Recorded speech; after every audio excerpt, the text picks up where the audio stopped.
આપણી સંકલ્પ ન્યૂઝ ચેનલને સબસ્ક્રાઇબ અને લાઇક કરો, બેલ આઇકન દબાવો જેથી આવનાર ન્યૂઝ અપડેટ્સની નોટિફિકેશન આપના મોબાઈલ પર સૌથી પહેલા પહોંચે. Like, subscribe and share the video. નમસ્કાર દર્શક મિત્રો, હું છું પૂજા ટંડેલ. સંકલ્પ ન્યૂઝમાં આપનું સ્વાગત છે. સમાચારની શરૂઆત કરતા પહેલા એક નજર આજના મુખ્ય સમાચાર પર.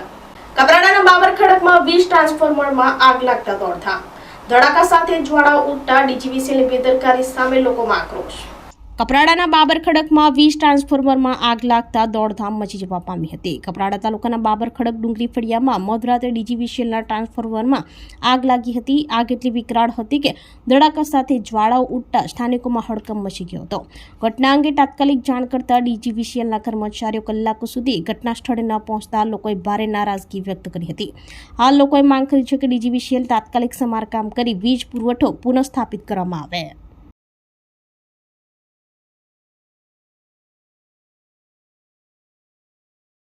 પાડી 4 રસ્તા બ્રિજ ઉપર ટેમ્પામાં પ્લાસ્ટિક દાણાની ગુણીઓની આડમાં ₹6.30 લાખનો દારૂ ઝડપાયો. દમણથી સુરત જતો ચાલક પોલીસને જોઈ ટેમ્પો મૂકી ફરાર, કુલ ₹16.90 લાખનો મુદ્દામાલ કબજે. પારડી 4 રસ્તા બ્રિજ ઉપર દમણથી સુરત તરફ જતા ટેમ્પામાં પ્લાસ્ટિક દાણાની ગુણીઓની આડમાં ₹6.30 લાખનો દારૂનો જથ્થો લઈ જતા પોલીસે ઝડપી પાડ્યો હતો.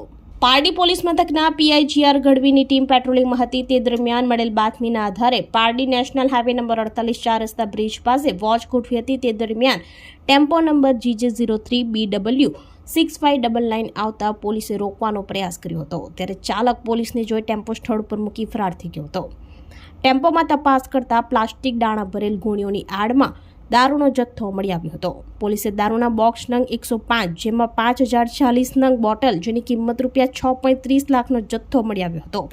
પોલીસે દારૂનો જથ્થો, ટેમ્પો સહિત કુલ ₹16.90 લાખનો મુદ્દામાલ કબજે કરી પ્રોહિબિશન એક્ટ હેઠળ ગુનો નોંધી વધુ તપાસ હાથ ધરી છે.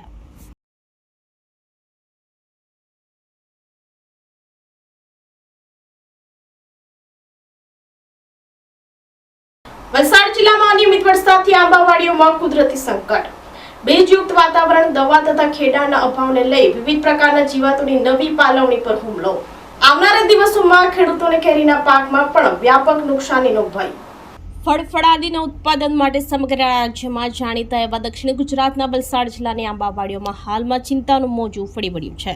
છેલ્લા કેટલાક સમયથી પડેલા અનિયમિત અને ધારણા બહારના વરસાદને કારણે ખેતરોમાં પાણી ભરાઈ રહેતા ખેતીની પ્રક્રિયા ખોરવાઈ ગઈ છે. આ સ્થિતિને કારણે આંબાના પાકની નવી પાલવણી પર જંતુઓનો વ્યાપક ઉપદ્રવ શરૂ થયો છે, જે આગામી વર્ષે આવનારી કેરીની સિઝનને સંપૂર્ણપણે નિષ્ફળ બનાવી શકે છે. ખેડૂતોને હવે આર્થિક નુકસાની સાથે આખું વર્ષ મહેનત વ્યર્થ જવાનો ભય સતાવી રહ્યો છે. ખેડૂતોના જણાવ્યા અનુસાર આ સમયગાળો આંબાના બગીચાઓમાં આગામી પાક માટે પાયાનું કામ કરવાનું હોય છે. મુખ્યત્વે જમીનને પોચી કરવા અને ભેજને નિયંત્રિત કરવા માટે ખેતરોમાં ખેડાણ કરવું અનિવાર્ય હોય છે.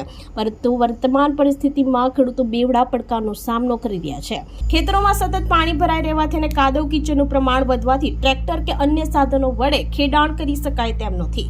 ખેડાણ ન થવાને કારણે જમીનમાં હવા અને પોષક તત્વોનું પરિભ્રમણ અટકી ગયું છે, જે જમીનની સ્વાસ્થ્ય માટે ઘાતક છે. સાથે સૌથી મોટી સમસ્યા એ છે કે જમીન ઉપર ખૂબ પાણી હોવાને કારણે ખેડૂતો માટે આંબાવાડીમાં વરસાદને કારણે ઉત્પન્ન થયેલા ભેજયુક્ત વાતાવરણ અને દવા તેમજ ખેડાના અભાવને કારણે વિવિધ પ્રકારના જીવાત મોટી સંખ્યામાં નવી પાલવણી પર હુમલો કરી રહ્યા છે.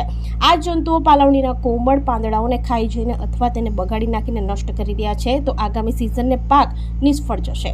સામાન્ય રીતે પાલવણી આવ્યાના આશરે 2 મહિના પછી તેના ઉપર મંજરીઓ એટલે કે મોર આવવાની શરૂઆત થાય છે, જે પરિપક્વ થઈને ઉનાળામાં કેરીનું સ્વરૂપ લે છે. જો જંતુઓ દ્વારા પાલવણી જ ખતમ કરી દેવાશે તો મોર બેસવાનો સવાલ જ પેદા નથી થતો. પરિણામે આવતા વર્ષે કેરીનો પાક મેળવવાની શક્યતા લગભગ સમાપ્ત થઈ જશે અને ખેડૂતોને ફટકો સહન કરવો પડશે અને રાજ્યના કેરી ઉત્પાદન પર તેની માઠી અસર જોવા મળશે. આ આપણે જોઈએ તો આજે નવો જે પાલવણી જે આવી છે તે વરસાદના 2-3 દિવસો પર તે પહેલા જે ઉકળાટ જે થતો હતો, જબરજસ્ત ગરમી પડતી હતી, તેના કારણે આ પાલવણી ખૂબ જ મોટા પ્રમાણમાં આવી ચૂકી છે. પરંતુ આપણે જોઈએ કે આ વાડી જે છે ખેડવાને પાત્ર હતી, જે ખેડાઈ નથી શકી આ વરસાદ પડવાના કારણે. તેને લીધે આ બધો પાલો જે છે આ ખવાઈ જવા પામ્યો છે. જો તમે આ તાજો જ પાલો ખવાઈ જશે તો આના પર પછી જે આ પાલો પાકટ થાય અને આ પરિસ્થિતિ પછી આ પરિસ્થિતિ આવે અને પછી એકદમ ડાર્ક કલરનો થઈ જાય, પાકડ પાલો કહેવાય, અને એના પર પછી મંજરીઓનું પ્રમાણ શરૂ થાય. એ મંજરીઓ આગળ ચાલીને આપણે કેરીમાં પરિવર્તિત થતી હોય. પરંતુ આ પરિસ્થિતિ જો તાજા જ પાલવણી ખવાઈ જવાની પરિસ્થિતિ સર્જાતી હોય તો આના પર પછી મંજરીઓ આવવાનું પ્રમાણ ખૂબ જ નહીવત રહી જશે, અને એવી ભીતિ છે. વાપીમાં ગુરુ નાનક દેવજીની 556માં પ્રકાશ પર્વની ઉજવણી પૂર્વે ભવ્ય નગર કીર્તન યાત્રા નીકળી. શીખોના પ્રથમ ધર્મગુરુ ગુરુ નાનકજીની 556માં પ્રકાશ પર્વની ઉજવણીના ભાગરૂપે ચણોદ ગુરુદ્વારામાં ભવ્ય નગર કીર્તન યાત્રા નીકળી હતી, જે વાપીના વિવિધ વિસ્તારોમાં ફરી હતી. આ કીર્તન યાત્રામાં મોટી સંખ્યામાં સમાજના ભાઈ બહેનો જોડાયા હતા. નગર કીર્તન યાત્રા દરમિયાન વિવિધ કલાબાજીઓ પણ પ્રદર્શિત કરવામાં આવી હતી, જે જોવા માટે માર્ગો પરથી પસાર થનારાઓ પણ થંભી ગયા હતા. આ નગર કીર્તન યાત્રા વાપીના જુદા જુદા વિસ્તારમાં ફરી ચણોદ ગુરુદ્વારા પહોંચી પૂર્ણ થઈ હતી.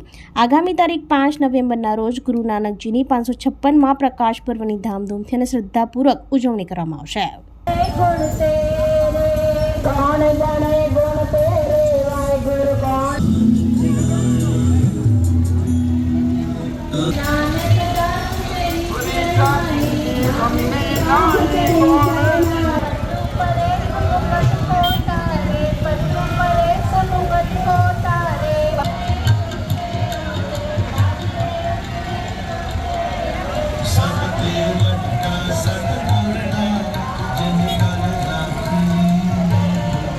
અંકલેશ્વરમાં મહારાષ્ટ્રથી આવેલું શંકાસ્પદ એસિડિક કેમિકલ વેસ્ટ ભરેલું ટેન્કર ₹23.44 લાખનો મુદ્દામાલ સાથે જપ્ત.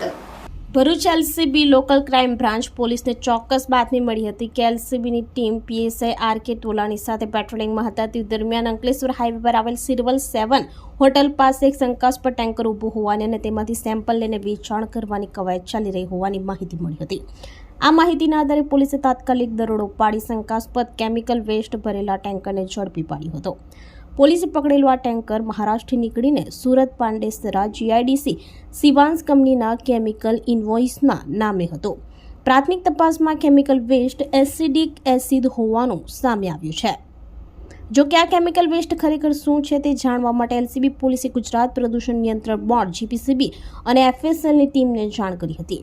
બંને ટીમો દ્વારા કેમિકલના નમૂના લઈ તેનું પૃથ્થકરણ શરૂ કરવામાં આવ્યું છે. તપાસમાં એવું પણ સામે આવ્યું છે કે ખોટા ઇન્વોઇસ બનાવીને આ જથ્થાને રિકવરી સ્પેન્ટ એસિડ ગણાવીને ગેરકાયદેસર રીતે વેચવા માટે ટેન્કરમાંથી સેમ્પલિંગ પણ કરવામાં આવ્યું હતું. એલસીબીની ટીમે તુરંત કાર્યવાહી કરી ટેન્કર ચાલક શૈલેષલાલ બિહારી યાદવની અટકાયત કરી હતી. પોલીસે શંકાસ્પદ કેમિકલ વેસ્ટનો 23,710 લીટરનો જથ્થો, જેની કિંમત આશરે ₹3,44,126 થાય છે, ટેન્કર મળી કુલ ₹23.44 લાખનો મુદ્દામાલ પોલીસે જપ્ત કરી વધુ તપાસ હાથ ધરી છે. અંકલેશ્વરથી રિપોર્ટર અવી સૈયદ, સંકલ્પ ન્યૂઝ.